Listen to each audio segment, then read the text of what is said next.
और एक वो दिन भी आता है जब राम और लक्ष्मण पहुंचते हैं खोजते हुए, तो वे शबरी की कुटिया में पधारते हैं। शबरी को राम और लक्ष्मण के दर्शन होते हैं। गोविंद हरि। एक लंबी तप के बाद शबरी को भगवान श्री रामचंद्र के दर्शन हुए हैं कि जैसे एक लंबे काल से तपती हुई धरती पर पानी की फुहारें जल की पड़ गई, वे उनके चरणों में लौट जाती हैं। और भगवान श्री राम और लक्ष्मण को लेकर वे अपनी कुटिया में लाती हैं। उनके चरणों में बिछती चली जाती है शबरी। उसे अपनी कोई सुध बुध नहीं है। राम को देखा है, राघवेंद्र को देखा है, तो उनकी सुंदर मुखाकृति में वो बस टंकी रह गई। और वो रोते हुए कहती है कि गुरु ने जो आपका वर्णन किया था, आप तो उससे भी कहीं अधिक सुंदर है। आपको देखकर आंखों की प्यास बुझती ही नहीं है। और फिर वो बड़ी अनुनय विनय से राम और लक्ष्मण को अपनी कुटिया में लाती है। सुध बुध खोई है। कहती है, प्रभु मेरे पास तो जंगल की बेरी है, वही मैं अर्पित करती हूं। तो खाने लगते हैं तो छीन लेती है कि कहीं खट्टे ना हो। तो मैं देख देख करके वो खा खा के जो मीठे हैं वही राघवेंद्र को देती है। भगवान खाने लगते हैं। लक्ष्मण जी इससे पूछाते हैं कि नारायण ये क्या कर रहे हैं, भगवान ये क्या कर रहे हैं? हाँ, राघवेंद्र शबरी की जूठी बेर खा रहे हैं। और भगवान बड़े प्रेम से शबरी के जूठे बेर खा रहे हैं। काश हमारे भी दंभ टूटते और हम भी जानते कि झूठ प्रभु को पसंद नहीं। लक्ष्मण जी उन बेरों को जब शबरी देती है तो पीछे फेंक देते हैं। और यही कथा तो हम लोग घर घर में सुनाते हैं ना, जब बहुओं के बच्चा होता है। मैं बैसवाड़े की बात कर रहा हूं, खाने कुछ प्रदेश के अपने खांटी 20-20 की बात कर रहा हूं। हाँ, कि जब लड़का उत्पन्न होता है ना, तो नाल काटने जो दाई आती है, तो वो धानु, डोम अथवा ऐसी किसी जाति की होती है। तो जब जच्चा और बच्चा को कुछ भी भोग खाने को पहला देना होता है तो कहते हैं छुआ के खिलाओ, छुआ करके खिलाओ इसको। हाँ, तो जाहिर है कि अब हाँ, बड़ा अजीब सा लगता है बहुओं को भी, हाँ वधुओं को भी। भाई पक्का 20-20 पे, और ये क्या हो रहा है? हाँ, लगता है।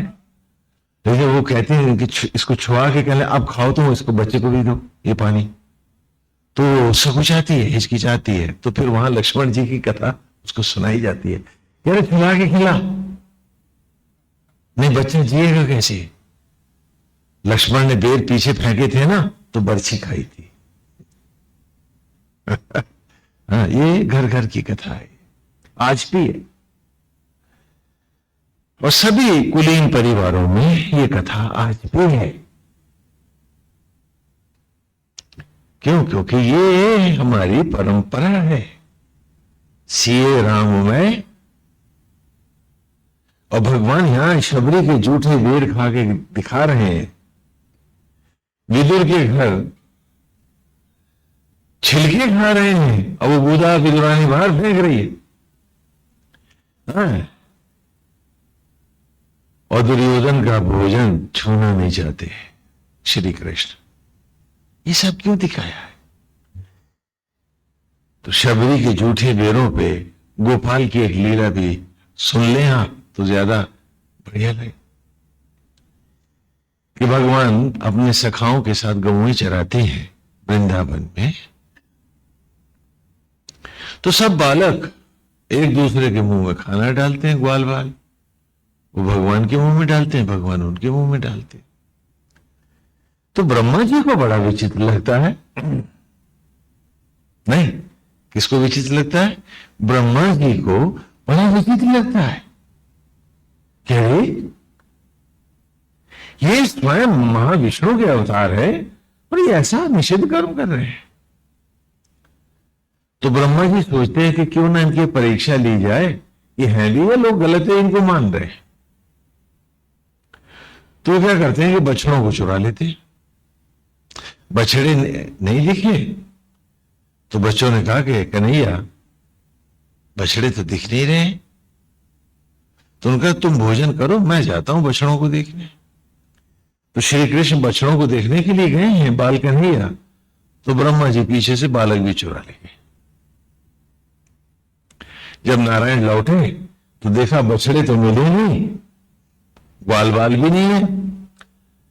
तो अंतर्यामी भगवान मुस्कुराते हैं और वहां लीला करते हैं, एको हम बहु से सांझ ढली गौएं लौटी। साथ में बछड़े और साथ में बालक। लेकिन गांव में भी कुछ लीला विचित्र हो गई है कि जैसे गोपियां बावली से कृष्ण के पीछे भागती थी, अब बछड़ों और बालकों के पीछे भी भाग रही हैं।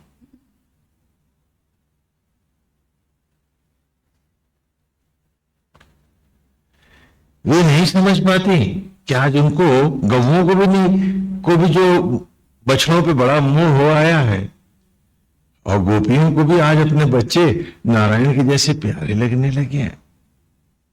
उधर ब्रह्मा जी की आंख लग गई तो एक पलक भर कोई आंख लगी तो 1 बरस बीत गया।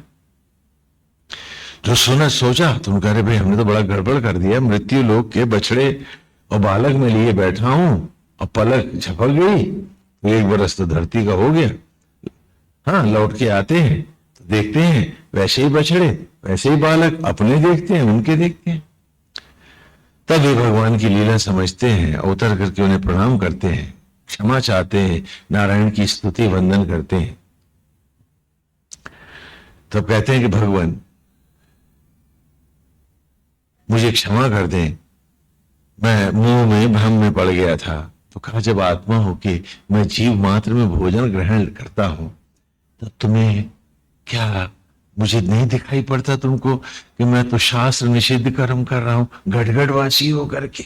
आज भी तो भगवान राम जीव मात्र को शबरी का प्यार देते, आप सबके झूठे अन्न को रक्त में ही तो बदलते हैं। क्या राघवेन भेदभाव करते हैं? तो हमको भी क्या इस भेद को ही ईश्वर की राह मानना चाहिए? हाँ, तो श्री राम झूठे वीर खा रहे।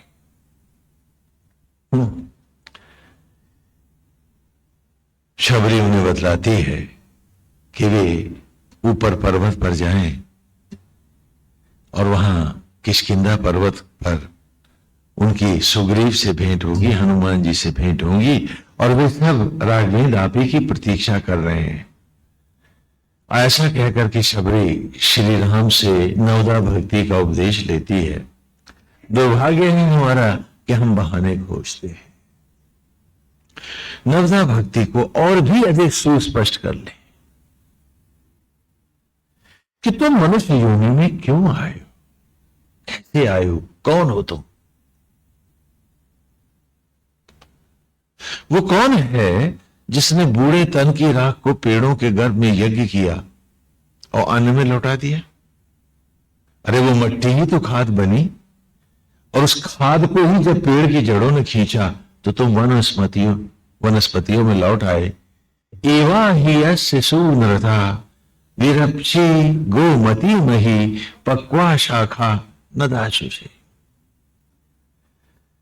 ये वो कौन था जिसने मंगल यज्ञों को आत्मा होकर श्री राम होकर धारण किया कि मेरे ही तन की मिट्टी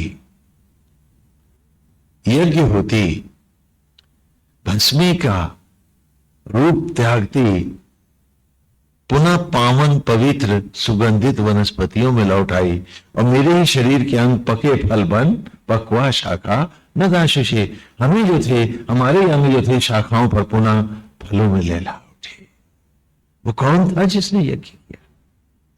वे गढ़गढ़वासी आत्मा श्री राम ही तो थे।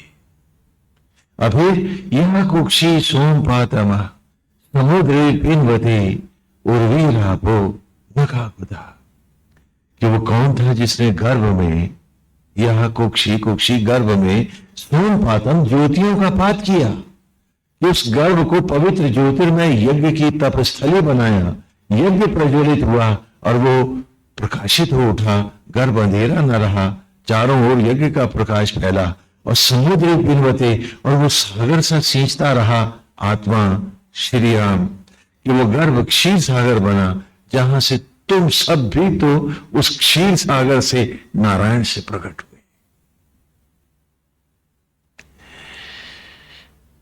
वे आत्मा श्री राम ही तो थे, तो नारायण यही तो लीला दिखा रहे हैं। तो यज्ञ क्या है? आज जो हम हवन यज्ञ करते हैं, यज्ञ में दो शब्द हैं, या माने उत्पत्ति और या माने ज्ञात होना। तो ये जो आप हवन पूजन करते हैं, ये यज्ञ अधूरा है। पूरा यज्ञ क्या है, पूरा हवन क्या है, उसको भी समझ लो। गुरुकुल में जैसे जो प्रत्येक रविवार को जो हम मेरे साथ वेद पढ़ रहे हैं, ऋचा ऋचा, हम पूरा अर्थ करके और उसको लेके आगे चल रहे हैं, तो उसमें हम मधुचंदा ऋषि हमें इसी यज्ञ को बढ़ाते हुए कह रहे हैं कि यज्ञ जो बाहर का यज्ञ है वो लीलात्मक है, बाहर को परित्याग करने का हेतु है, और भीतर का यज्ञ सृष्टि का मूल है। दो यज्ञ है, बाहर आचार्य है, उपाचार्य है, सामग्री है, समिधा है और यज्ञ कुंड है, अग्नि, पवित्र अग्नि प्रज्वलित है। भीतर आत्मा आचार्य है, प्राणवायु उपाचार्य है, ब्रह्म अग्नि ही, ब्रह्म ज्वाला ही यज्ञ की ज्वाला है। यही वैष्णवी है, ब्रह्माणी है, यही लक्ष्मी, सरस्वती और दुर्गा है जो ब्रह्म अग्नियां हैं, और उन्हीं के गर्भ से निरंतर हर क्षण प्रकट होता हुआ हमें प्राप्त होता है, और उन्हीं के गर्भ से संपूर्ण सचराचर प्रकट होता है। ये सत्य यज्ञ है। यहां तन सामग्री है, बाहर जिस खाद्य सामग्री से शरीर बन रहा है वो खाद्य पदार्थ सामग्री है। यहां मेरा जीवन का हर क्षण शरीर और अस्थियां ही समिधाएं, बाहर जिन पेड़ों के अन्न से शरीर बना है उनकी लकड़ियां ही समिधा है। बाहर प्रतीकात्मक है, लीलात्मक यज्ञ है, और भीतर सत्यात्मक यज्ञ है। मैं बच्चों को बाहर से भीतर ऐसे ही पढ़ाता था जैसे मंदिर से उनको उनका शरीर, उनका रूप पढ़ाता।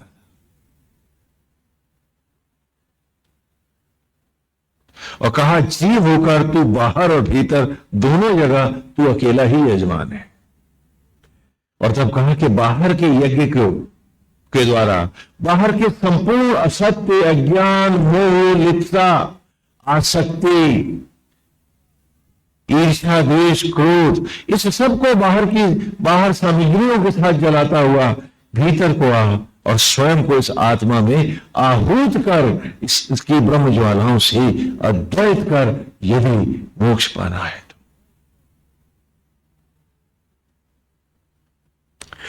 तो भगवान राम की लीला भी इसी यज्ञ को स्पष्ट कर, जो वेद में हम नहीं पढ़ पाए उसी को, जो वेद के अंशों को हम नहीं पढ़ पाए, नहीं समझ पाए, तो एक अच्छे अध्यापक की तरह परमेश्वर हमें लीलाओं के द्वारा उसी से यज्ञ को पढ़ाने लगा, दिखाने लगा। तो इस प्रकार श्री राम की जो कथा है, हमारा समाज है, हमारे जीवन का प्रत्येक क्षण है, सारे भाव है। एक बात, थोड़ा इस कथा को देख रहे हैं ना कि दक्षिण में लंका है। अब यहां कथा के सारे पात्र लगभग हमारे सामने हैं, तो हम इस कथा में अब स्वयं को एक बार मांझ सकते हैं, तो कथा आगे बढ़े। कि 10 इंद्रियों को रचने वाला, लगाम लगाने वाला, निग्रह करने वाला, इन 10 इंद्रियों को रस लेने वाला, नकेल डालने वाला क्या कहलाएगा? दशरथ। हाँ, अब पूरे तरह एक बार कथा को अपने में दोहरा लें तो फिर अगले पड़ाव पे चलें कि 10 इंद्रियों को रख लिया जिसने, बांध लिया 10 इंद्रियों को, और जो इन इंद्रियों के वशीभूत नहीं हुआ, जिसने इनको अपने वश में किया, वो क्या कहलाया? दशरथ। और जिसकी 10 इंद्रियां 10 मुंह बनी, और इन 10 इंद्रियों को 10 मुंह बना करके इन्हीं की अतृप्ति, इन्हीं की भूख के लिए जो सारे समाज को नोच करके, मैं, मेरा घर, मेरी चातल्ला कोठी, सोने की लंका, सारे समाज में दूषण फैला करके सबको सता के नोच के बनाना चाहता है, वो 10 मुंह वाला क्या कहलाएगा? दशानन रावण। और हम सब इस कथा में देखें कि आज हम सब क्या बन गए हैं। जरा अपने अपने भीतर झांकें। हमें श्री राम की कथा में बैठे हैं तो धो तो लें अपने आप को, थोड़ा पढ़ तो डालें कि क्या आज हम इस चराचर के लिए, समाज के लिए, प्राणी मात्र के लिए जीवित हैं।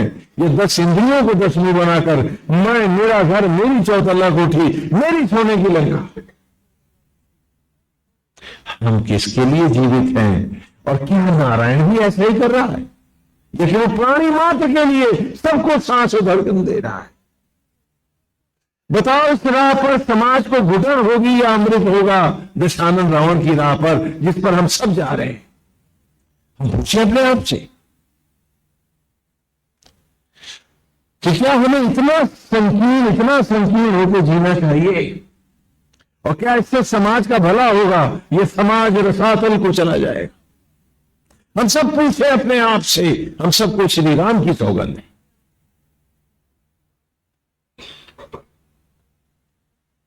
हाँ, क्या हमारी वो मालाएं सार्थक हैं? क्या हमारी उस पूजा में कोई दम है?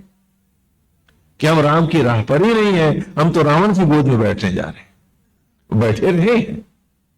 हम पूछ रहे अपने आप से कि आज हमें राम को पाने की तड़प क्यों नहीं है, ललक क्यों नहीं है? आज हम श्री राम पर न्यौछावर क्यों नहीं है? क्योंकि राम तो आज भी हम पर न्यौछावर है, हर सांस और धड़कन दे रहा, मेरी जूठन को आत्मा होकर रथ में बदल रहा। वो तो आज भी मुझे शबरी का प्यार दे रहा है। मेरे पास शबरी की वो भक्ति क्यों नहीं? मैं बहाने क्यों खोज रहा हूं? मैं पूर्ण रूपेण भक्त क्यों नहीं होना चाहता? मैं खाली दिखावटी भक्त ही क्यों बन के रहना चाहता? और मेरा भला किस में है? पूछूं अपने आप से। ये कथा पूछ रही है। और देखिए कहानी आपकी कैसे है कि जब जब 10 इंद्रियां 10 मुंह बन जाती हैं और हो जाता है ये जीव, मैं, तुम, हम सब रावण, तो क्या होता है?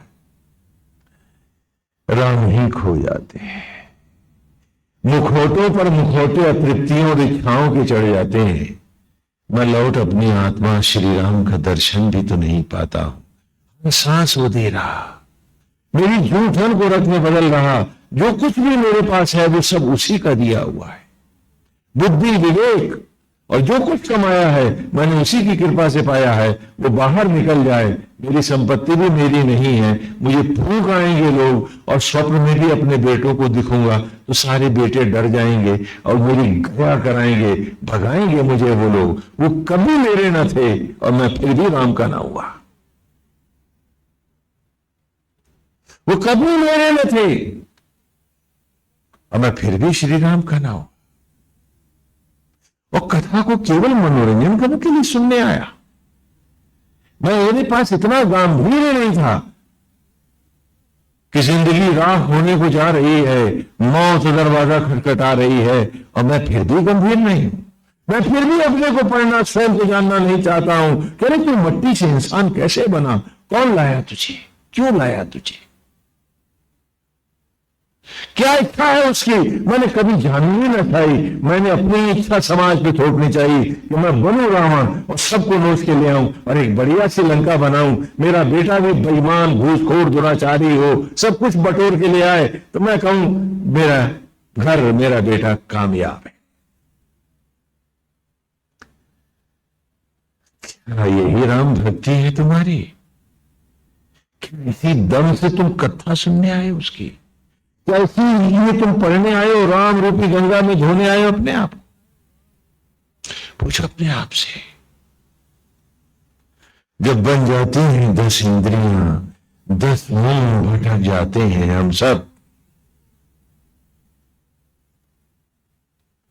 फिर राम नहीं दिखता है, लिप्सा दिखती है, ईर्ष्या दिखती है, दोष दिखता है, आसक्तियां दिखती हैं, वासनाएं दिखती हैं, मेरा मेरा दिखता है, उसका भगाव दिखता है, और राम खो जाते हैं। राघवेंद्र अपने धर्म से विचलित नहीं होते हैं, वे मेरे झूठे अन्न को बल्कि सबरी का राम रथ में बदलते हैं। वे मेरे पाप को भी नहीं देखते हैं। नारायण सिर्फ अपना धर्म निभाते हैं, और मुझ अधर्मी को देखो कि मेरा कोई धर्म ही नहीं है। ये श्री राम की कथा है। राघवेंद्र इसलिए लीला करने नहीं आए हैं कि उन्हें रावण को मारना है, करने आए हैं कि उन्हें सबके मन के इस कलुष को धोना है, उस दलदल को मिटाना है जो ज्ञान और वैराग्य को मोह और आसक्ति में फंसा देती है। यही नारद से कहा है उन्होंने।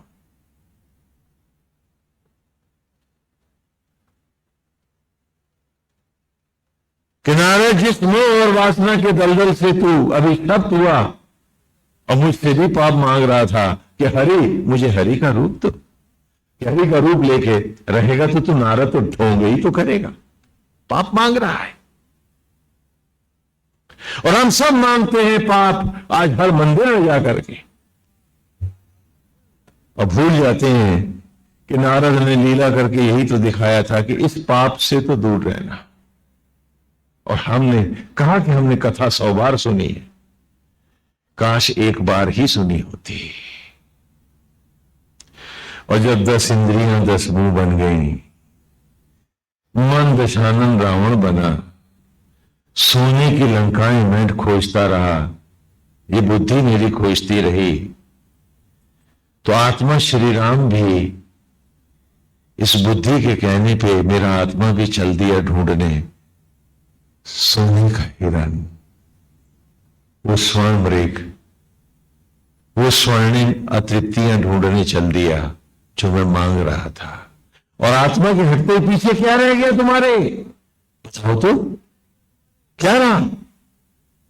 मृतदेह। तो अपने ही आंगन में शिला सजा गिरा। राम, मेरी अतृप्तियां ढूंढने जब आत्मा चला गया तो पीछे मुर्दा शरीर पड़ा था। ये क्या हुआ? मन दशानन, 10 इंद्रियां मैंने तो 10 मुंह बनाई थी। मन दशानन बना अर्थी बांध रस्सी से, ले चला वायु मार्ग से। कंधे पे गया ना रथारूढ़,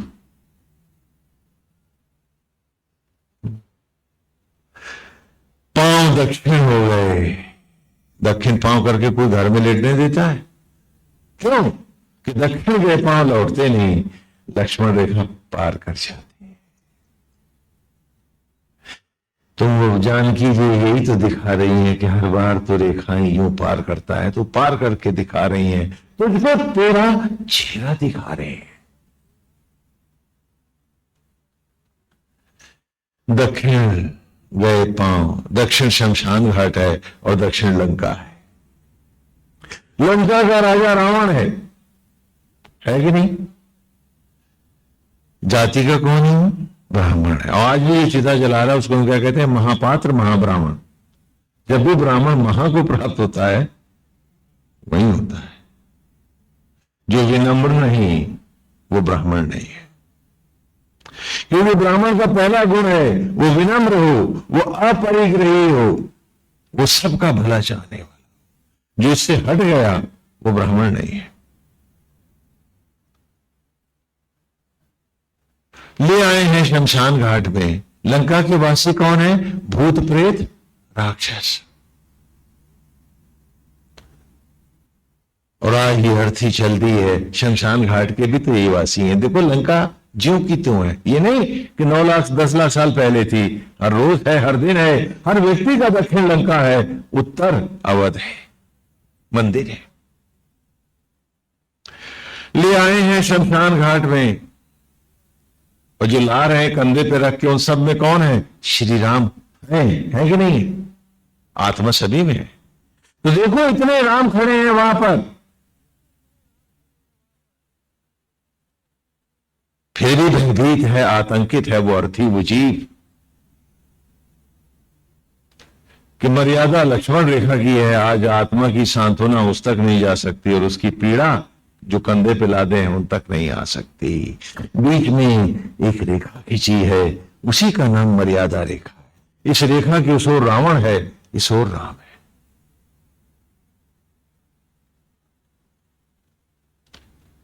और इस मर्यादा रेखा को राम भी नहीं लांघेगा। सुना? इस ओर राम है, जीवन है, उस ओर मृत्यु है, रावण है, ठंडी अंधेरी मौत है। और रेखा पार कर गई। इस जानकी का भी, इस बुद्धि का भी, इस जीव का भी राम क्या कर सकता? ले आए हैं शमशान घाट पे, लिटा दिया है पितृयान पर, चिता की लकड़ियों पर। चिता को ही पितृयान कहते हैं। हाँ, पितृयान पर लिटा दिया है।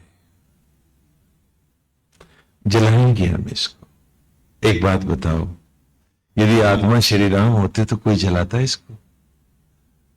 और उस राम के हम नहीं है। उस राम को हम जलाते रहे, ईर्ष्या द्वेष क्रोध लोभ और मोह में। क्योंकि जब भी मैं चिंता में था, मैं क्रोध में था, मैं ईर्ष्या में था, मैं द्वेष में था, ये सारी पीड़ाएं मैं अपनी अंतरात्मा को ही तो दे रहा था, वो मुझसे अलग तो नहीं था। तो वो पाप जो मैं दूसरों से भी कर रहा था, कर तो नारायण से ही रहा था, क्योंकि वो तो मेरे साथ रोम रोम सिला था। मैं उसे पीड़ाएं देता रहा, और आज वो नहीं है। तो जो लोग जिनके हित में मैं ऐसा करता रहा, आज वे सब जलाएंगे मुझको। और देखना तुम लपट यहां से वहां आर पार जाएगी।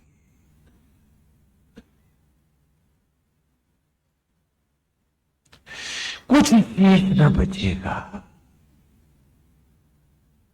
कुछ शेष न बचेगा। क्यों जला रहे हैं मुझको? क्योंकि राम जो नहीं है। राम होता संग तो रावण का साहस कहां था कि जानकी को लंका तक ले आता। लेकिन जानकी नहीं कहा था कि मृग तृष्णाएं, ये सुनहरे मृग, ये मेरी स्वर्णिम इच्छाएं तो पूरी करो। जय जय राम, जय सिया राम, ये करके आना। राम ने कहा मैं चला गया तो तेरा क्या होगा? पूछ अपने आप से। वही भूल कर रहे हो जो जानकी दिखा रही है, लक्ष्मी जी नाटक करके दिखा रही हैं कि रोज ये भूल करता है। जिस दिन इस भूल को ईश्वर ने स्वीकार लिया तो लंका के अलावा रावण की और रह क्या जाएगा तेरे पास? चिता पर लेटी है अर्थी, सत्य देख लो अपना। क्योंकि नंगा सच यदि देखना है तो तुम्हें शमशान घाट पर ही मिलेगा। इसलिए सत्यवादी राजा हरिश्चंद्र को अपनी परीक्षा में पास होने के लिए कहां जाना पड़ता है? शमशान घाट में डोम का नौकर बनना पड़ता है। क्योंकि यहां तो तुम रुपये रूप में, मोह में, माया में फंसे हो। सच देखना है, आओ यहां देखो। आज भी सत्यवादी हरिश्चंद्र तुम्हारे सत्य को जला रहा है, मुर्दे फूंक रहा है। यही सत्य है।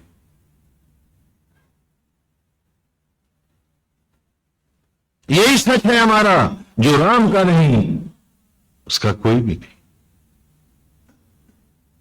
काश हम इतना पढ़ पाए होते, काश हम इतना सीख पाए होते, हम अपने मोह तोड़ पाए होते, हम अपने असंगत विचारों का परित्याग कर पाए होते, हम अपने विचारों पर नियंत्रण कर पाए होते, हम इन 10 इंद्रियों को और इनके विषयों को रद्द करके हम दशरथ बन पाए होते, तो आत्मा श्री राम से हम धन्य न हुए होते। वो तो इस शरीर आंगन में आज भी खेल रहा है, ठुमक चलत रामचंद्र, वो तो निरंतर है। अरे झुक के देख तो भीतर, देख पहचान इसे। आज भी वो तेरे तन आंगन में उसकी अनहद घुंघरुओं की आवाज सुन ले, हर सांस अमृत की होगी, हर क्षण जगमगाएगा और तू राम ही पाएगा, तू राम ही पाएगा। अब फिर क्या है? लेकिन मैं हूं कि दशानन को ही अपना सब कुछ बनाए बैठा। अब फिर क्या है कि चिता की लकड़ियों पर धू धू कर जली। ये धरती की बेटी, ये शरीर मेरा, ये जान के ये धरती की बेटी और ये शरीर और ये जीव क्या है? कहां से आए तुम? कौन हो तुम? धरती की बेटी ही तो, भूमि सुता ही तो है हम सब।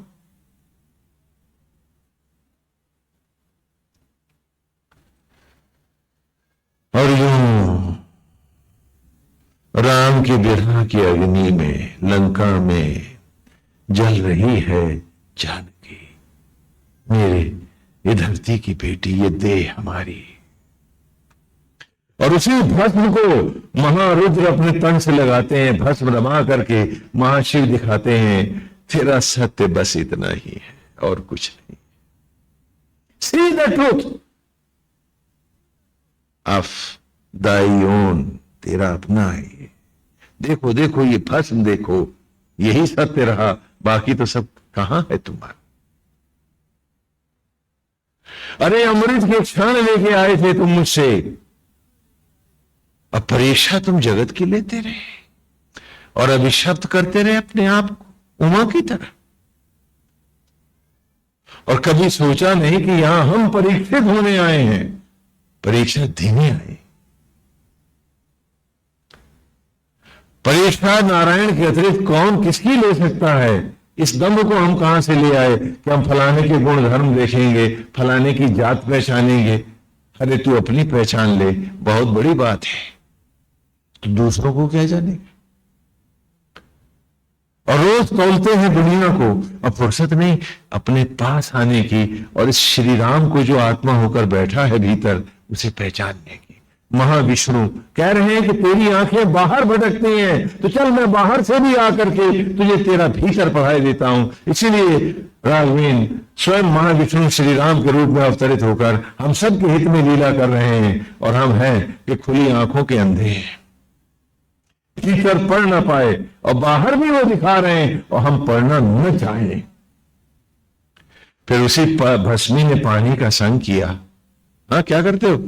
चिता जल जाती है, उसके बाद उनको हाँ पानी का संग के जंगलों के अशोक वाटिकाओं में भटकी ये धरती की बेटी, ये जानकी पुकारती राम को,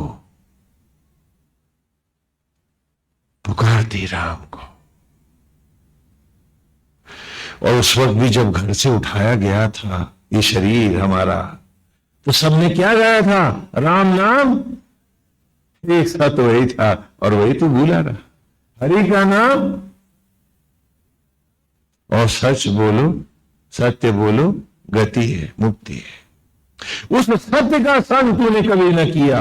यदि सत्संग के बहाने आया भी तो भजन गा के मनोरंजन करके चला गया, पढ़ना तूने कुछ ना चाह। क्या बात है? हालांकि मास्टर साहब स्कूल तो हम आएंगे, लेकिन गुल्ली डंडा खिलाना, पढ़ाना मत। खो खो कबड्डी करा देना, कुछ सिनेमा दिखला देना, तो हम पढ़ने आ जाए। क्या बात है! अगर बच्चे ऐसा कहें तो हम सब नाराज हैं कि पढ़ोगे नहीं तो तुम्हारी जिंदगी क्या बनेगी। और आज पूछते हैं राम तुमसे, इस कथा में भी अपने को पढ़ोगे नहीं तो तुम्हारा सुधार कैसे होगा?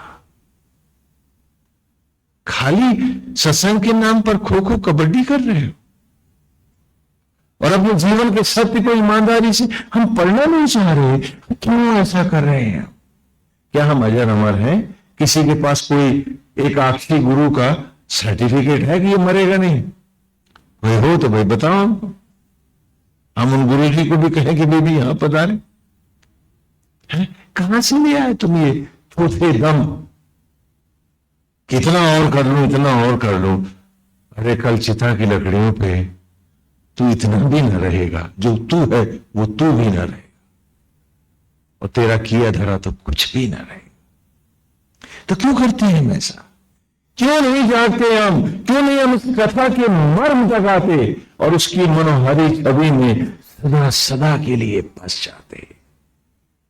खाली हम सिमरन तक क्यों रहना चाहते हैं, नवदा भक्ति तक, पूर्ण रूपेण श्री राम की भक्ति तक ही क्यों नहीं आना चाहते, कि रोम रोम उन्हें क्यों नहीं बसाना चाहते। आचरण विचार और व्यवहार में भी हम श्री राम के ही अनन्य भक्त हैं, राम ही राम है, ऐसा हम सिद्ध क्यों नहीं करना चाहते। क्यों? क्या राम अच्छे नहीं लगते, या उससे ज्यादा मूल्यवान जगत में कुछ और दिख रहा हमको? क्यों नहीं हम करते? हम पूछें अपने आप से, क्यों बहाने खोजते हैं। और उसी भस्मी ने पानी का संग किया, जंगलों में लोटी भटकी, नदी में प्रवाहित किया।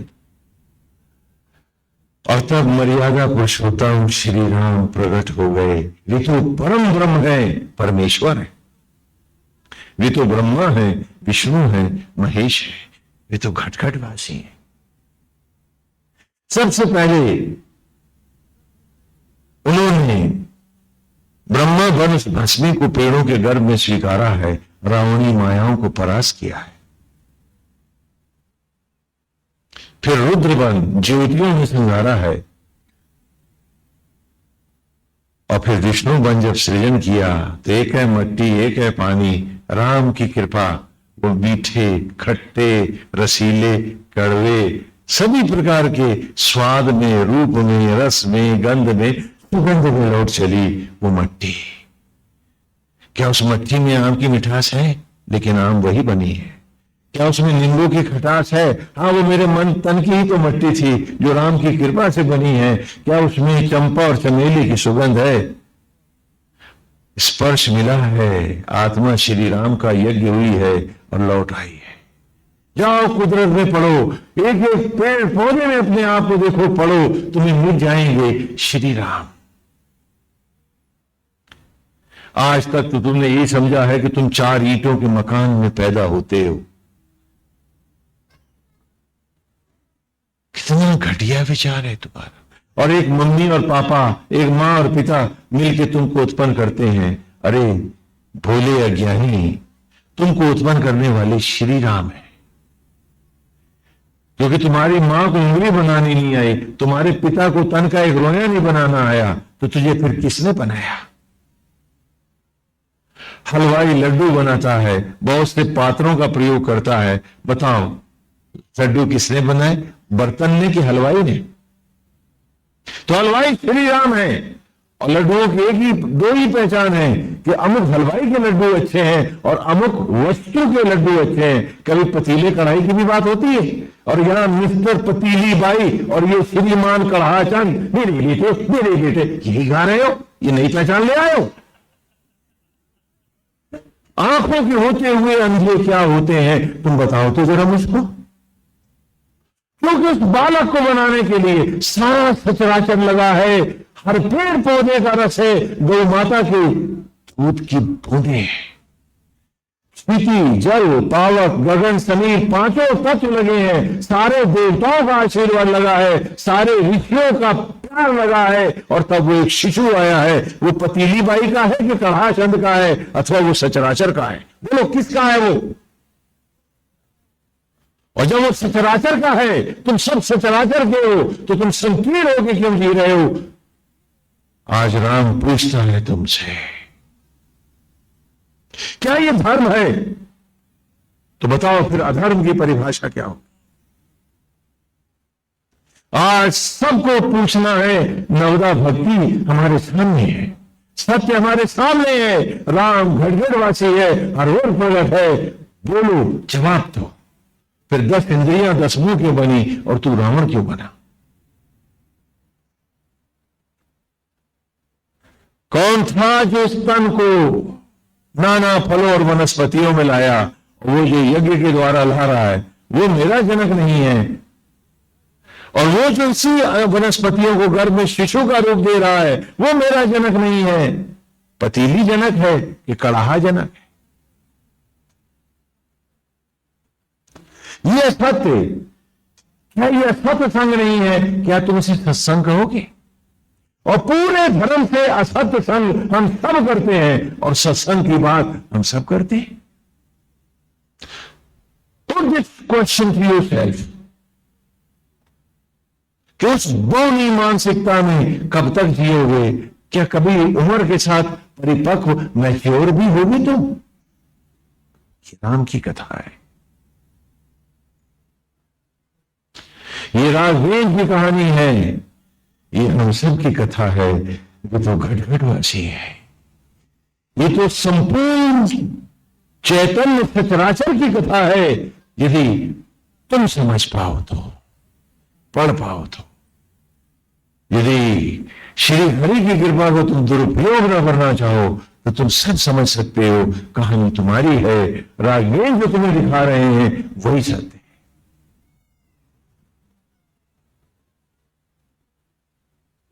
वही आज भी, वही सचराचर आज भी उसे रोटी दे रहा है, सांस दे रहा है, हवा पानी दे रहा है। कौन मम्मी देगी? किस पापा के पास रखी है? लेकिन फिर भी थोथे दम, झूठे मिथ्याभिमान और मैं और मेरा की आसक्तियां और राम तत्व हम छूना नहीं चाहते, श्री राम के हम होना नहीं चाहते। क्यों? स्वामी जी मैं तो छोड़ता हूं, कंबल नहीं छोड़ता। ये बकवास क्यों करते हैं? ये झूठ क्यों बोलते हैं हम? और हम सबका उद्धार श्री राम का होने में है, न कि आसक्त जगत का होने में। सांस धड़कन आज भी आत्मा दे रहा है, श्री राम दे रहे हैं। कोई मकान तुम्हें सांस नहीं दे सकता, कोई एफडी तुम्हारी धड़कन नहीं चला सकती, डुबा सकती है, खत्म कर सकती है, तुम्हें अकाल मृत्यु दे सकती है। और फिर भी है कि हम भगवान श्री राम के होना नहीं चाहते। देखा, ये राम की कथा है। और आदि काल से हम नगर बनाते हैं, जनपद बनाते हैं। दक्षिण में शमशान घाट है, लंका है, उत्तर में देवालय है। जाओ किसी भी पुरानी बस्ती गांव में चले जाओ, यही परंपरा मिलेगी, यही श्री राम है। हमारा समाज श्री राम है, हमारे जीवन का क्षण श्री राम है, हमारी गुरुकुल शिक्षा श्री राम है, हमारी कथा श्री राम है, और हमारे जीवन की राह श्री राम है, और इस जीव मात्र का मोक्ष श्री राम है। और हम हैं इतिहास और बहानेबाजियों तक रह जाते हैं। राघवेंद्र के द्वारा दिए उस अमृत ज्ञान को पाकर महातपस्विनी शबरी ज्योतियों में बदलती, अपने आत्म ज्वालाओं के तप में तपती ब्रह्मांड से ज्योति बन प्रकट हो जाती है, मोक्ष को पाती है, राम में विलीन हो जाती है। और हमारी कथा यहां से अगले पड़ाव की ओर जाती है। श्री राम और लक्ष्मण सुग्रीव को ढूंढते हुए पर्वत की ओर चलते हैं। दूर से सुग्रीव देखते हैं तो भयभीत हो जाते हैं। वानर सूचना देते हैं गुप्तचर कि दो धनुषधारी इधर घूम रहे हैं। कहा ऐसा तो नहीं कि कहीं बाली ने कोई भेजे हो? हाँ, वो कहते नहीं, दूध का छला छाछ भी भूखे पीता है। नारायण। तो सुग्रीव हनुमान से कहते हैं कि हनुमान तुम जाओ और पता करो। क्या हनुमान जी जानते नहीं कि उनके आराध्य आ रहे हैं, जो हर क्षण उनके रूप में बसे हैं? हाँ, और जो स्वयं रुद्रावतार है, जानते नहीं है? सब जानते हैं। वो क्या कर रहे हैं? वो लीला कर रहे हैं, तुमको दिखा रहे हैं, तुम्हारे जीवन की कथा बना रहे हैं। रामलीला का हर पात्र पूरी रामायण जानता है। वो तो आपके हित में लीला करके दिखा रहा है ना, नाटक कर रहा है। क्या वो नाटक का कौन सा अंश है जिसको कौन सा विदूषक भी न जानता हो? ऐसा कोई रामायण में पार्ट है? रिहर्सल तो सब इकट्ठे ही करते हैं। तो यहां सब अंतर्यामी देवता हैं, सब अजर अमर अविनाशी देवता हैं। वे हम सबको पढ़ाने के लिए आए हैं। इसलिए उधर बीच में एक न करो, अपने को खोजो। जो ऐसा करते हैं वे ही राम तत्व पाते हैं, और वे ही श्री राम की राह चल पाते हैं। हनुमान जी ने ब्राह्मण का वेश धरा है और उनकी परीक्षा ले रहे हैं। जब वे जानते हैं कि वे राम और लक्ष्मण हैं और वे सुग्रीव के से मिलना चाहते हैं, तो वे अपने असली रूप में आते हैं भगवान को प्रणाम करते हैं और कहते हैं कि नारायण, मैं तो आप ही की प्रतीक्षा कर रहा था। फिर वो श्री राम और लक्ष्मण को, वीरवर हनुमान, पर्वत पर लाते हैं। सुग्रीव से उनकी मुलाकात होती है। हनुमान होता है ठुड्डी। हनुमान अति दुर्लभ चरित्र है।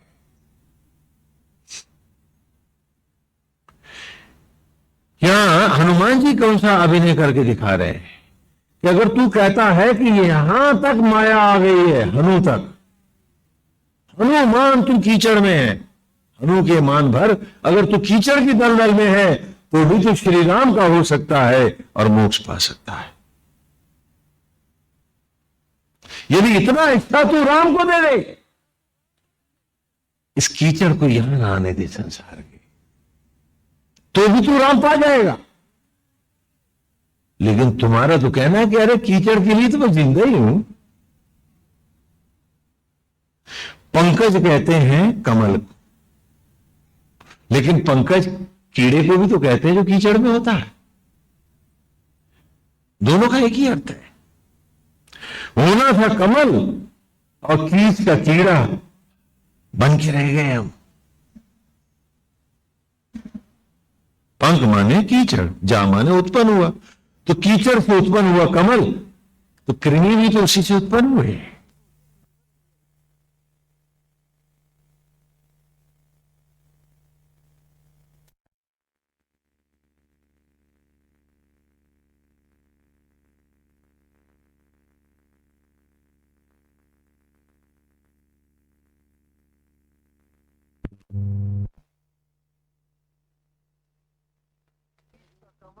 कीच का कमल और बन गए कीच के कृमि। अब हनुमान नहीं, अब तो कीच ऊपर ऊपर तक। शायद इसीलिए हम राम कथा नहीं समझ पा रहे। काश इतना ही हिस्सा हमने बचा लिया होता तो हमारा उद्धार हो जाता। तो बोलो इतना बचाओगे, हनु भर ही बचाओगे, इतना ही बचा लो, इतना ही बचा लो, तो भी आशा की किरण है कि राम पा जाओ। और ये जो गोल्डन मोमेंट राम तुमको दे रहा है, जीवन के अमृत स्वर्णिम ज्योतिर्मय क्षण, एक क्षण जो राम में गया, कोटि जन्मों के पाप नष्ट हुए। हनु तक नहीं, पैरों के नीचे खींच गई उनकी कृपा से, उनकी दया से। लेकिन कृपा और दया वो कब करेंगे? जब उनके पास जाओगे, उनके होगे तभी तो।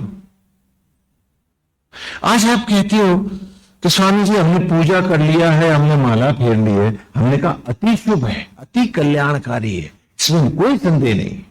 लेकिन एक बात तुम मुझे सिर्फ एक बात बताओ कि जिनके भजन गाने से, जिनके नाम लेने से तुम्हें अतिशय कल्याण और सुख मिला, मिला कि नहीं मिला?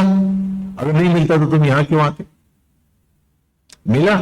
तो जिनके नाम लेने भर से इतना आनंद मिला, तो उनका होने में तुम्हें कौन सा कष्ट है, कौन सी पीड़ा है, कौन सी व्याधि है? क्यों रुके हो? जब उनका नाम लेने भर से तुम्हें इतना अमृत मिला। कथाएं हैं कि गीत अजामिल गणिका तर गए, नाम लेने से वो भी तर गए। तो तेरे को संपूर्ण समर्पित होने में फिर पीड़ा क्यों है? क्यों है? डरा हुआ क्यों है? पीछे क्यों हट रहा है तू?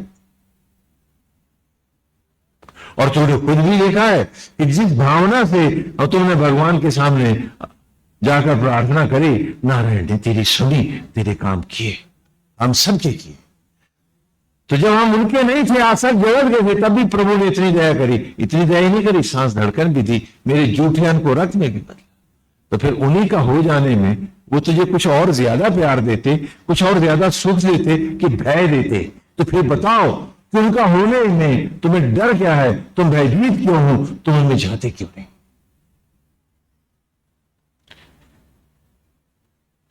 हनुमान जी लेके आए हैं भगवान श्री राम को और लक्ष्मण जी को। सुग्रीव उनके चरणों में गिर गए हैं और वे बताते हैं कि बाली ने उनकी भार्या का भी हरण कर लिया है। और वो उनके खून का प्यासा है। थोड़ा सा इस तत्व को ले लेते हैं, ये बाली सुग्रीव को देखें, इसमें क्या है, क्या रखा है इसमें, कौन है ये बाली और सुग्रीव। बाली किसका पुत्र है, अभी बताया कथा में हमने, किसका बेटा है, इंद्र का है। इंद्र संस्कृत में कहते हैं किसको, मन। तो मन का बेटा बाली कौन है, मिथ्याभिमान, मन के दंभ और लोभ और आवेश ही तो बाली है। तो मन का बेटा बाली है। और सुग्रीव किसका बेटा है, सूर्य किसको कहते हैं, आत्मा को। तो आत्मा का बेटा कौन है, सुग्रीव है। विनम्रता है, सु माने अलौकिक दिव्य मनोहर, और ग्रीव माने गर्दन। गर्दन देखे, इसको क्या कहते हैं संस्कृत में, ग्रीवा कहते हैं, ग्रीव कहते हैं ना। इसका नाम क्या है, सुग्रीव। तो गर्दन की सुंदरता काहे में है, सोने चांदी के हार में अथवा झुकने में। बोलो तो, बोलो बोलो बोलो। तो विनम्रता आत्मा का भाव है और दंभ मन का भाव है, वो बाली है, ये सुग्रीव है। क्या बात है, कहानी किसकी है, आप सबकी है। मन इंद्र है, आत्मा सूर्य है, मन से उभरता विचार बाली है जो दंभ है ना। और बाली को वरदान है कि जो भी उससे लड़ने आएगा या उसे समझाने आएगा, ये दंभी उसका भी आधा बल लेके कुतर्कों से उस पर चढ़ बैठेगा। कभी समझेगा तुम्हारी बात। देखा कितनी अच्छी कहानी है। नारायण की लीला का अमृत देखो। मैं बालकों को पढ़ाता हूं, इसलिए बाली से बचना और सुग्रीव सदा रहना। क्या बात है, आपको समझ में आ रहा है क्या। और आप हैं कि बाली की भक्ति में लगे, इससे बदला लेना है, उससे ईर्ष्या है, उसका तो हम मुंह ही नहीं दे सकते। बाली आ गया है, बाली आया है, सारा शरीर बाली ले गए, राम जी का पता ही नहीं। क्या कथा है, क्या बात है इसकी, पूछो अपने आप से कि नारायण लीला क्यों कर रहे हैं। वे सर्व अंतर्यामी भोले अनभिज्ञता को, अज्ञान को दिखाते हुए लीला क्यों कर रहे हैं। नहीं, वो हमारे ही भोले अज्ञान को नाटकों के द्वारा हमारे सामने रख रहे हैं कि भीतर नहीं देख सकता है, आंखें बाहर को हैं, सोचता बाहर को है, सुनता बाहर को है, तो चल बाहर से भी भीतर को अपने देख ले। क्या बात है। और हम हैं कि हमने न देखने की ही कसम खाई है। कितनी विचित्र बात है। बाली दंभ है, क्रोध है, आवेश है, मिथ्याभिमान है, चीज का दंभ है, मैं हम है हा? जबकि सत्य क्या है कि हम हैं ही नहीं। जो है वो तो आत्मा श्री राम है, वो नहीं है तो हम कहां हैं। लेकिन बाली कहता है नहीं, हम हैं, ये बाली है। और सुग्रीव विनम्रता का नाम है।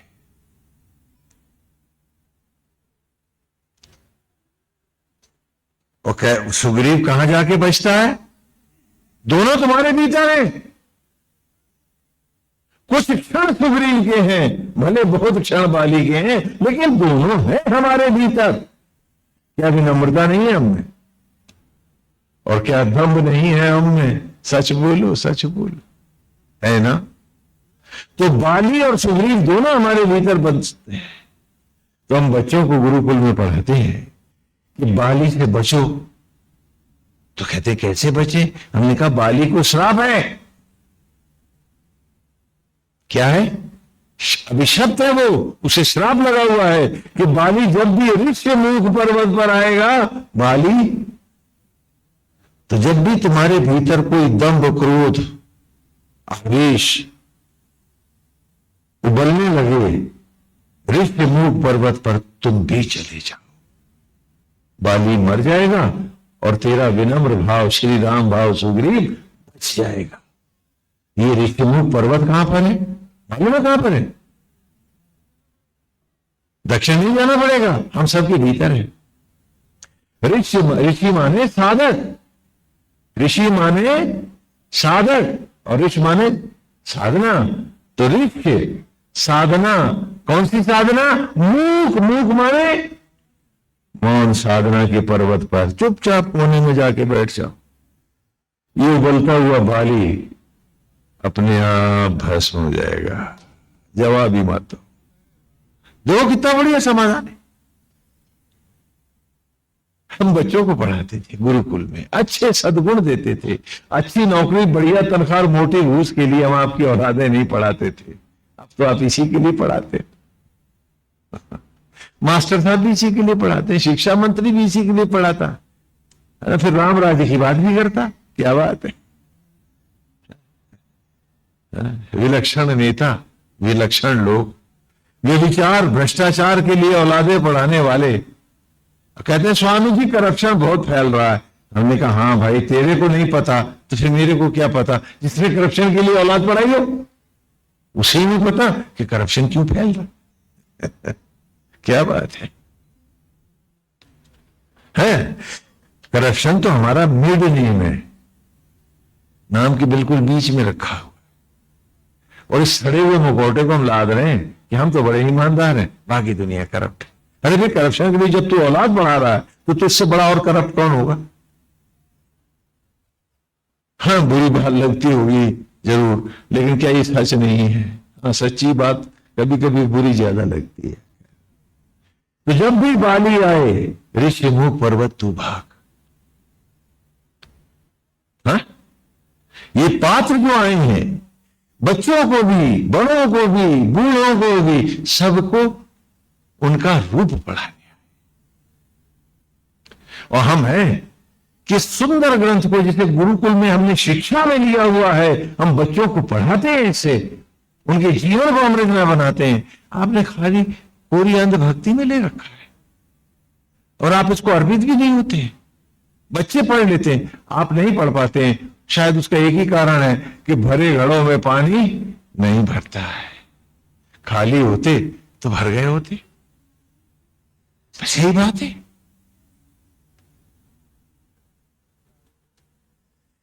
राघवेंद्र हनुमान से कहते हैं कि एक बार फिर उसे समझाओ कि जो वो कर रहा है वो अनुचित है।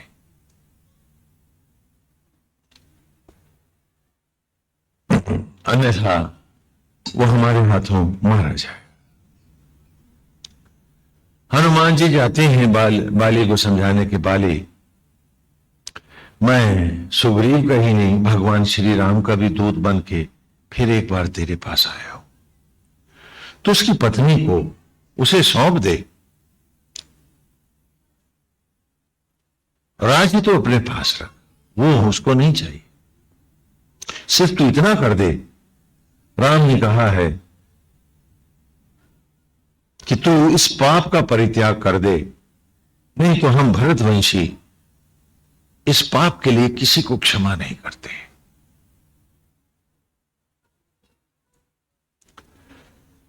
बाली तो दम्भी है, उसने कहा कह देना जो करना हो मेरा कर लेंगे, मुझे वरदान मिला हुआ कि जो भी मेरे सामने आएगा मैं उसका आधा बल हर लूंगा।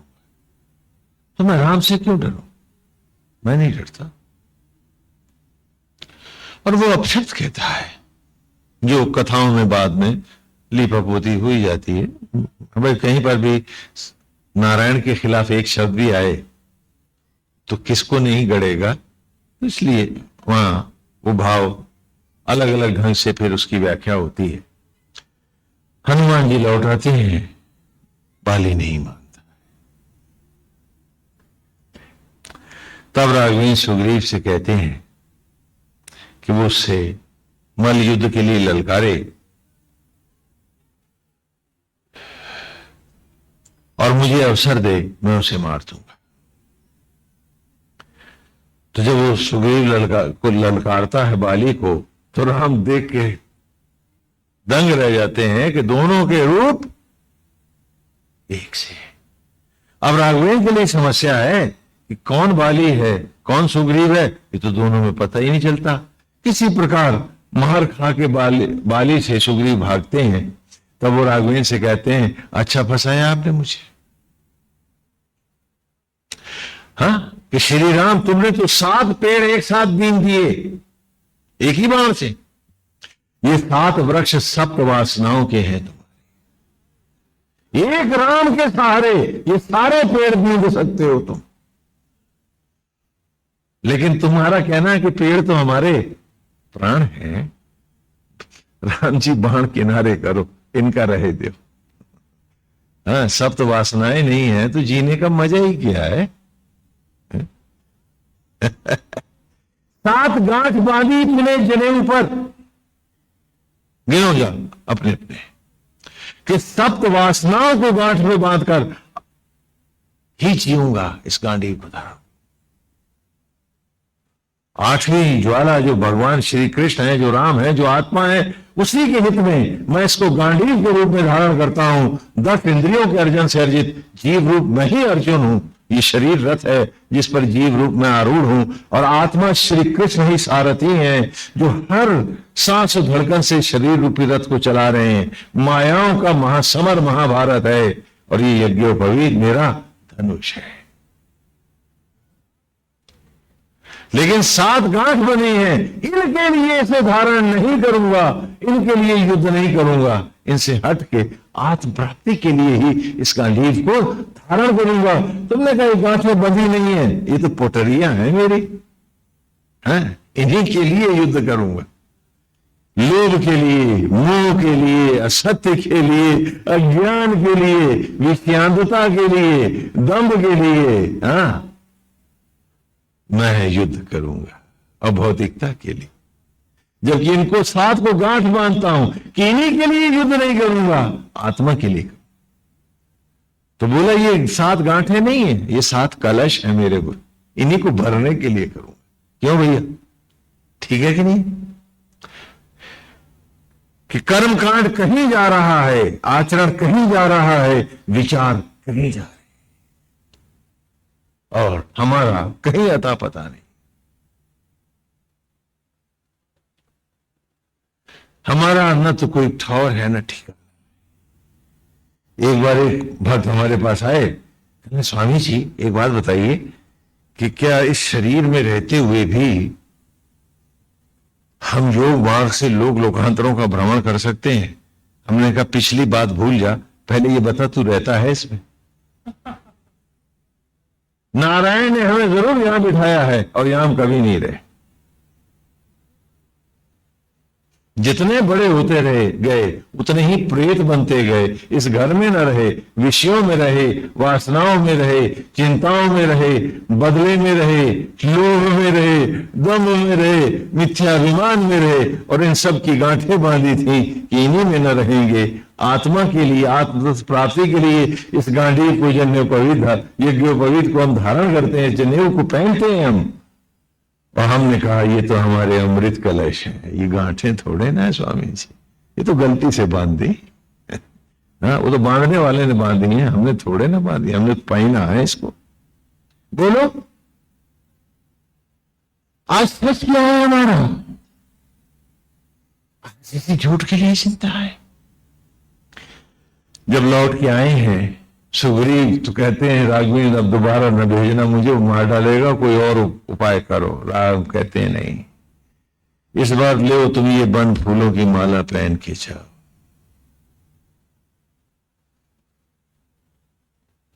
जाते हैं, फिर लड़ते हैं, दोनों में भीषण युद्ध हो रहा है।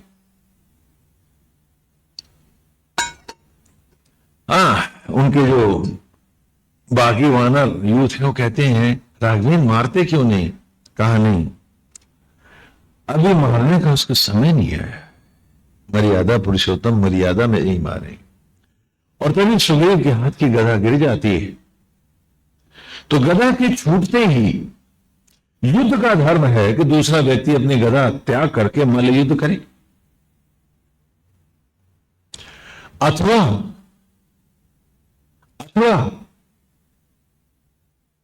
उसको गदा उठाने का मौका दे। ये युद्ध की मर्यादा है। लेकिन बाली युद्ध की सारी मर्यादाओं को ताक पर रखकर उसके ऊपर 2 बार गधा का जब प्रहार करता है लेटे हुए सुग्रीव पर, तो राघवेंद्र बाण मारते हैं और वो शिला सा धराशायी हो जाता है।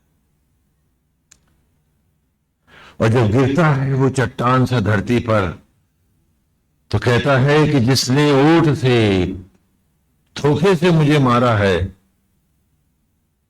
जरा मुझे अपना चेहरा तो दिखाए। श्री राम सामने आ जाते हैं। कहा, राघवेंद्र तुम, ध्यान से सुनो कथा, कि राघवेंद्र तुम जो मर्यादा पुरुषोत्तम हो, तुमने मुझे ओठ से मारा। कहा, बाली तुम्हारे साथ अब धर्म की यही मर्यादा रह गई थी कि तुम्हें ओठ से मारा जाए, इसलिए मैंने तुझे ओठ से मारा, क्योंकि मैं मर्यादा पुरुषोत्तम हूं। तुमने धर्म की मर्यादाओं को खंडित किया, अपने भाई की पत्नी को जो पुत्री के समान है, तुमने बंदी बनाया। तूने चाहा कि वो तेरे साथ हो जाए, तूने उसके सतीत्व को नष्ट करना चाहा। तेरी शत्रुता सुग्रीव से थी, उससे तो नहीं। और दूसरा अपराध तेरा यह है कि बाली तू महाकायर रहा है जीवन भर। क्या कहते हैं, मैं कभी परास्त नहीं हुआ। कहा, तूने कभी युद्ध ही नहीं लड़ा। तू तो कायर वर की ओर से सबको मारता रहा है, तू कब योद्धा की तरह लड़ा है। तो वर की ओर से मारने वाले के साथ यही तो मर्यादा है कि उसे भी ओर से ही मारा जाए। तो ये मेरी मर्यादा बन गई थी कि मैं तुझे ओठ से ही मारता। मैं चाहता तो तुझे सामने से मार सकता था, क्योंकि जो वरदान तेरा मिला है तुझको, वो मेरे साथ निष्फल है, उसका कोई प्रभाव भी नहीं था। परंतु तुझे दंडित करने के लिए यही धर्म था यहां। और याद रखो कि दंभ बाली के साथ जीने वालों, बाली को के दंभ को लेकर के जब तुम अपने मिथ्याभिमान को लेकर जीते हो, तो तुम्हें कोई बाहर से नहीं मारता, तुम्हारा आत्मा श्री राम ही तुम्हें भीतर से मारता है, ओठ से मारता है। ये कथा का अमृत क्षण है, ये बिंदु है, इसे समझो। हर दंभी, हर पाखंडी अपनी आत्मा के द्वारा ही मारा जाता है, और वो वहीं परास्त होता है, और उसे लगता है कि बाकी सबने हरा दिया उसको। हर झूठे मक्कार को सजा देने वाला ओठ से मारता है, क्योंकि आत्मा श्री राम तो भीतर है, तो भीतर से ही तो मारता है। और फिर प्रायश्चित का मौका भी नहीं देता है। सावधान हो जाओ, यही लीला का क्षण है, यही बढ़ाते हैं। और जब बाली को लगा कि वह हर ओर से अपराधी है, तो वो नारायण से प्रार्थना करता है कि हे राम, मुझ पर कृपा करो, मुझे अपने चरणों की भक्ति दो। उसकी पुत्र अंगद और पत्नी तारा भी आ जाते हैं, भी लगते हैं। और तो वो कहता है राघवेंद्र से कि मैं अपने पुत्र अंगद को आप ही की शरण में देता हूं। तो सुग्रीव कहते हैं कि भावी युवराज किष्किंधा का यही रहेगा। और इस प्रकार कथाएं अलग अलग हैं कि सुग्रीव नहीं माने, ऐसा कुछ भी नहीं है। नारायण हरि गोविंद हरि, जैसी कथाएं जैसे आप देखते हैं, सभी का आनंद लें। हरि अनंत, हरि कथा अनंत। अंगद पर आते हैं। देखो यहां एक और बड़ा सुंदर प्रसंग है। बच्चों का तो बताया, अब बड़े लोग भी देख लो। तपस्वियों के लिए, हमारे लिए भी बड़ा सुंदर प्रसंग, सन्यासियों के लिए भी, तपस्वियों के लिए, योगियों के लिए भी, कि अंगद कौन है, किसका बेटा है? बाली का बेटा है ना। और अंगद का अर्थ क्या है? अंगदा। कि जिसका अंग अंग तप से तप रहा हो, इतना भीषण तप कर रखा हो जिसने, जो तपस्या की सीमाओं को पा गया हो, अंग दागते हुए अंग अंग है जिसके तप से, ऐसा अंगद भी जब तक बाली के साथ है कोई सम्मान नहीं पाता है। ये बच्चों के लिए नहीं, हमारे लिए भी आदेश है इस कथा में। कारण हर अवस्था पे खड़े हुए व्यक्ति को ये राम कथा उसका मर्यादित गुणधर्म अवस्था के अनुरूप पढ़ाती है। इन कथाओं की विलक्षणता आज हम आपको कैसे दिखाएं, क्योंकि समय के साथ इन कथाओं के रूप ही आप लोगों ने बदल डाले। अंगदा अंगद है, हाँ, धड़क रहा है, जो तप रहा है, जल रहा है, लपट लपट है अंग अंग जिसका तप से, उसे हम क्या कहते हैं? अंगद, अंगदा। तो ऐसा अंगदा, ऐसा अंगद जब तक बाली के साथ है उसका कोई सम्मान नहीं है। क्या तेरे तापस, कितना भी तेरा तप है, यदि दंभ बाकी है तो तप का कोई अर्थ नहीं है, निष्प्रयोजन है, इसका कोई सम्मान नहीं है। ऐसा नहीं, ये हर अवस्था पर खड़े हुए जीव का के लिए ये कथाएं यो भीतर के अमृत क्षण पढ़ाती हैं। अंगदा, जो वो तप निष्प्रयोजन है, किसी अर्थ में नहीं है, लेकिन वही अंगद जब सुग्रीव के साथ आता है तो उसकी जय जयकार होती है, हर शीश उसके चरणों में झुकता है, श्रद्धा से, आस्था से, कि अंगद तो हरि नारायण, कि अंगद, अंगदा। उस अंगद को सम्मान तभी मिलेगा जब वो सुग्रीव के साथ श्री राम को अर्पित होगा। तेरे तापस, तेरे पूजा का, पाठ का, तेरे गणगौर तप भी निष्प्रयोजन है यदि वे भगवान श्री राम के चरणों में अर्पित नहीं है। हाँ, और उसके बाद जब सुग्रीव सम्राट सुशोभित होते हैं तो उनसे बोली भूल होती है, वो खेल तमाशों में आमोद प्रमोद में लग जाते हैं।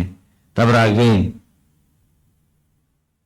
लक्ष्मण को भेजते हैं उन्हें समझाने के लिए, और वे तुरंत सचेत होते हैं और उसी वक्त वानर सेनाओं को हर ओर भेजने के उपक्रम होने लगते हैं। हरि नारायण हरि गोविंद हरि। श्री राम कथा आगे बढ़ती है कि अंगद, हनुमान, जामवंत तथा नल नील आदि सभी को लेकर के, हाँ, जब भगवान राम सुग्रीव से मिलते हैं तो वो जानकी के आभूषण दिखलाते हैं जो जानकी ने पुष्पक विमान से नीचे फेंके हैं। उन्हें श्री राम पहचानते हैं और जब जाने लगते हैं तो हनुमान को अपनी एक अंगूठी देते हैं कि ये जानकी से जब मिलोगे तो वो विश्वास नहीं करेंगे, ये अंगूठी दिखा देना तो उन्हें बोध हो जाएगा कि तुम कोई मायावी नहीं हो, और तभी भी तुमसे अंतर हृदय की बात करेंगे। तो हनुमान जी, देखिए कथा में बहुत सारे प्रसंग हैं, सारे तो हम ले नहीं सकते हैं, हमें इतना तो नहीं चलना है। हाँ, बीच में समय निकाल करके जो बाकी जीवन के आवश्यक प्रसंग हैं हम कथाओं में उठाते रहेंगे।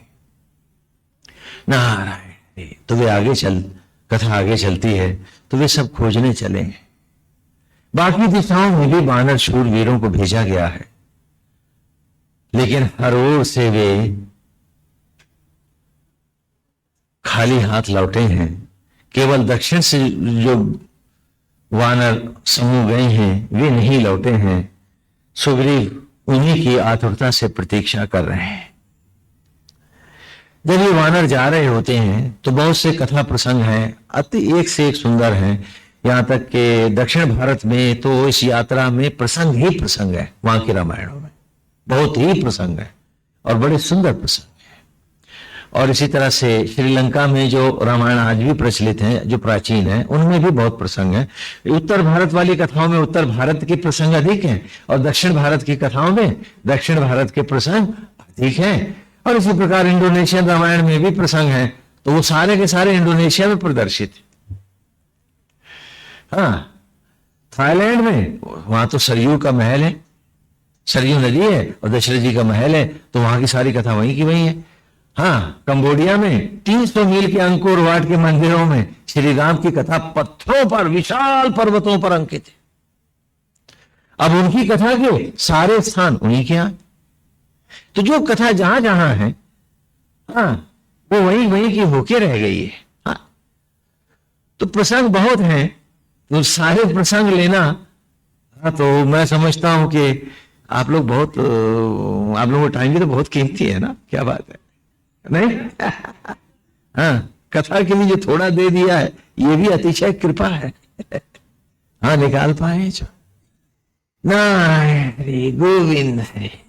तो एक प्रसंग जो सब में आया है कि जब वानर आदि ढूंढते हुए जा रहे होते हैं तो बड़े भूखे प्यासे हैं, खाने को कुछ भी नहीं है, पानी की प्यास लगी है, और तब वे एक गुफा को देखते हैं। ये सभी कथाकारों ने दिखाई, तो इसलिए इसको ले लेते हैं। तो जब वहां जाते हैं तो गुफा के भीतर, तो जब सारे वानर वहां भीतर जाते हैं और सब दुखी हैं कि समय तो शेष हो रहा है और अभी तक जानकी जी का और रावण का कहीं कुछ पता नहीं चला है। तो जब ये सब भीतर जाते हैं तो क्या देखते हैं कि बड़े सुंदर फल लगे हैं, सुंदर जल प्रवाहित हो रहा है, सब पीना चाहते हैं। तो हनुमान जी मना करते हैं कि कोई जल मत पियो, पहले देखने की गुफा किसकी है। तो तभी उनका परिचय होता है कि ये गुफा इंद्र की अप्सरा हिमा की है, स्वयं प्रभा, हाँ, वे ही इसकी रक्षा करती हैं।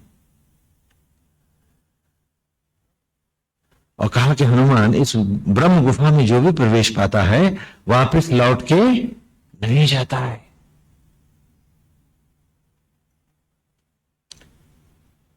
तो हनुमान ने कहा, प्रणाम करके कहा कि माते, हम तो जानकी जी का पता खोजने हुए जा रहे हैं, हम राम के कारज हैं। तो कहा इसीलिए आप लोग लौट पाएंगे। वे सारे तपस्वी ब्रह्मरंध्र में प्रवेश पा जाएंगे जिन्होंने आराध्य को रूप को स्पर्श नहीं किया है, उनमें कोई नहीं लौटेगा। और जिनके पास स्वरूप और अभीष्ट दोनों होगा, वे ही इस ब्रह्मरंध्र से लौट पाएंगे, नहीं तो वे सारे उसी में फंस जाएंगे। ये वो ब्रह्म गुफा है जो हम सब में वास करती है। तो कहा कि तुम निर्भय होकर, अब सब, यदि तुम पहले फल खा लेते तो तुम निश्चित रूप से वापस नहीं जा सकते थे। अब हमारी इच्छा से आप जल भी पिए, फल खाएं और सारे वानर नेत्र मूंद कर बैठ जाएं। तो जैसा कहा है, स्वयं प्रभा, स्वयं माने स्वयं और प्रभा माने प्रकाशित होना। बोलो, तो आत्मा ही तो स्वयं प्रभा है, ब्रह्म गुफा ही, आत्म गुफा ही तो। बोलो, समझ में आती है? तो हाँ, तो यहां नामों का भी वही अर्थ है कि तप करते वक्त उद्देश्य को सामने रखना। अगर वो भी चूक गए तो जो गया फिर लौटा नहीं। तो जब सभी वानर खा पी करके आंख मूंद के बैठते हैं और एक क्षण के बाद जब वो आंखें खोलते हैं तो वे सब कहां पर हैं? सागर के किनारे पहुंच गए। हाँ, स्वयं प्रभा की लीला है, हाँ, कि वे सब के सब कहां पहुंच गए हैं? सागर के किनारे आ गए। तो ये सब मन ही मन उनकी प्रार्थना करते हैं, धन्यवाद देते हैं कि उनकी कृपा से इतना लंबा मार्ग एक क्षण में, हाँ, उस दयामयी के कारण तय हो गया। लेकिन सागर तो सामने है, धरती खत्म हो गई और जानकी जी का अभी कहीं पता नहीं है। तो वे सारे वानर दुखी हो जाते हैं। तो उस समय गीधराज संपाति वहां बैठा होता है पर्वत के ऊपर। तो ये सारे वानर कहते हैं कि अब वापस जा करके मुंह दिखाने से तो अच्छा है कि हम लोग सभी अन्न जल त्याग कर यहीं तप करें और मृत्यु को प्राप्त हो जाएं। तो वो बड़े जोर से ठहाके लगाता है, कहा मैं भी बहुत भूखा था, जल्दी मरो, मुझे भी तो भोजन मिले। संपाति कहता है, हाँ, बहुत सी कथाओं में अलग अलग है, मैंने कहा ना, और फिर सीरियल में तो, नाटकों में तो और भी अलग हो गया। तो कहा, हाँ, तो कहा जल्दी मरो, मुझे बहुत भूख लगी है, एक एक करके सबको खाऊंगा, महीनों का राशन आ गया है। तो कहा कि लेकिन तुमने अभी, तब वो दुखी होकर कहते हैं कि जटायु, काश उसके हाथों मारा न गया होता रावण के, तो हमें पता तो मिल जाता कि वो रहता कहाँ है। तो जटायु का नाम सुनते ही गीधराज संपाति चौंक पड़ते हैं, कहते हैं तुम था क्यों लगा रहे हो, क्या जटायु अब नहीं है? तब वे बताते हैं कि जानकी का जब अपहरण करके वो दस्यु रावण लिए जा रहा था, तो जटायु ने ही, जो दशरथ के अनन्य मित्र हैं, उन्होंने उसको बचाने का प्रयास किया और वे रावण के हाथों मारे गए। तो गीधराज रोते हुए कहते हैं कि वो तो मेरा छोटा भाई था और मेरी दृष्टि बहुत तीव्र है, मैं उस हत्यारे का तुम्हें पता बताता हूं। और तब वो कहते हैं कि सागर के बीच में लंका नाम का एक द्वीप है, जहां सोने की लंका है, वो जानकी जी को वहीं लेके गया है और जानकी वहीं पर है। तुम वहीं पर जाकर उनसे मिल सकते हो, पता मैं बताता हूं, मैं देख रहा हूं उसको एक वृक्ष के नीचे बैठी हुई। अब प्रश्न उठा कि वहां जाए कौन? देख रहे हैं आप? अच्छा एक बात बताओ, जानकी किस, हमारे देह में किस तत्व का अभिनय कर रही है? किसका? बुद्धि का। अरे सुना तुमने, राम से छूटी भटकी, रावण की मायाओं में फंसी बुद्धि को खोजना भी कितना मुश्किल हो जाता है। हूं मैं शरीर में और कितना दूर हो गया मैं अपनी ही आत्मा श्री राम से, कि खोज पर खोज हो रही है और कोई मेरा पता ठिकाना पाता नहीं है। अब भटकाने में हमने देर भी तो नहीं लगाई है, एक सोने का हिरन। हमने तो असंख्य बार इस जानकी को, अपनी ही बुद्धि को अपने से दूर भगाया है।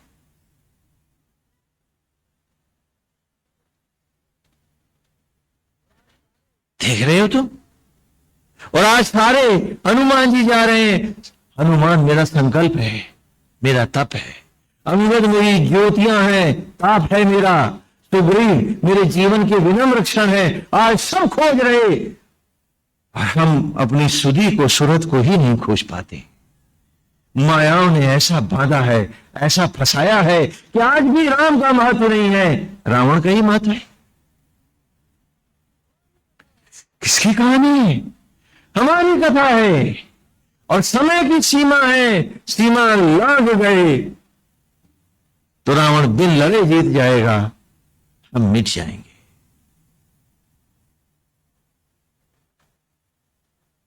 और हम मिट गए, फिर रावण हारा भी तो क्या हारा।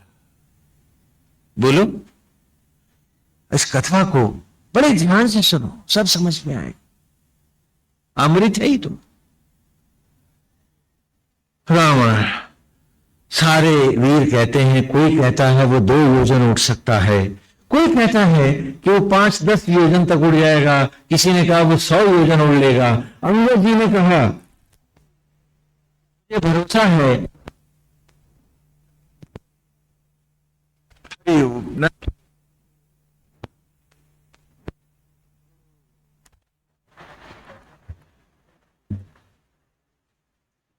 गोविंद हरे हरि नारायण, गोविंद हरे हरि नारायण। सब ने कहा कि वे उड़ पाएंगे कि मैं, मुझे विश्वास है कि मैं जा तो सकता हूं, लौट पाऊंगा अथवा नहीं, मुझे इसी में संदेह है।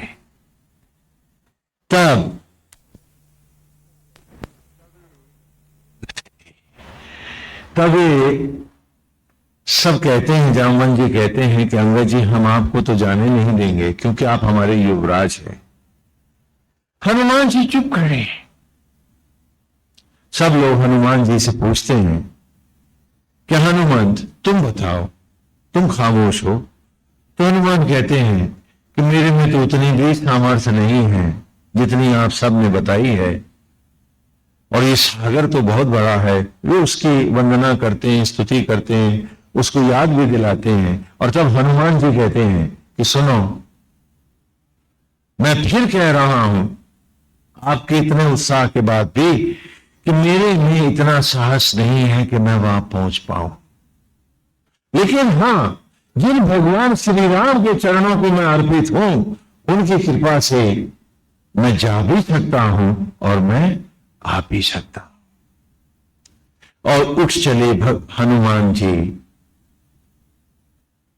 बावन मरुत भी, वायु के वेग भी चले और पवन सुत गगन में उठ गए।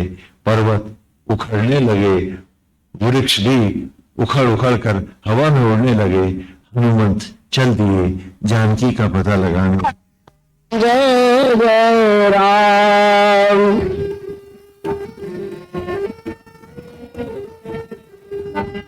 श्री राम जय राम, जय जय राम।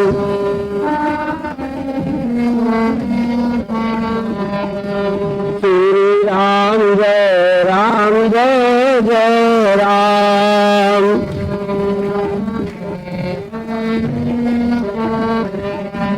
श्री राम जय राम, जय जय राम।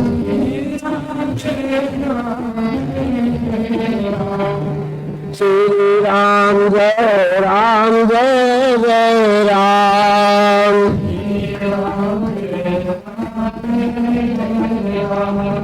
श्री राम जय राम, जय जय राम।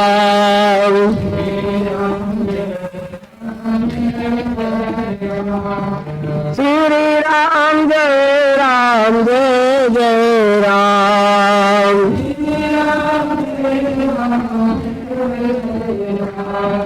श्री राम जय राम, जय जय राम।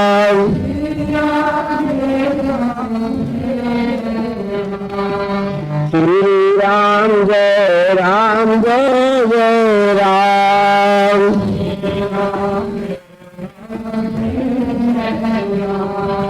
श्री राम जय राम, जय जय राम।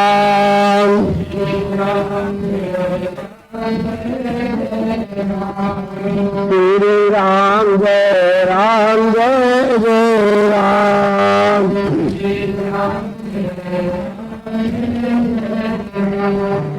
श्री राम जय राम, जय जय राम।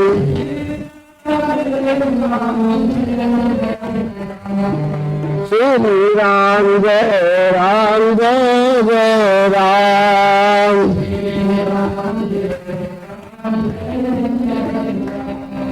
श्री राम जय राम, जय जय राम।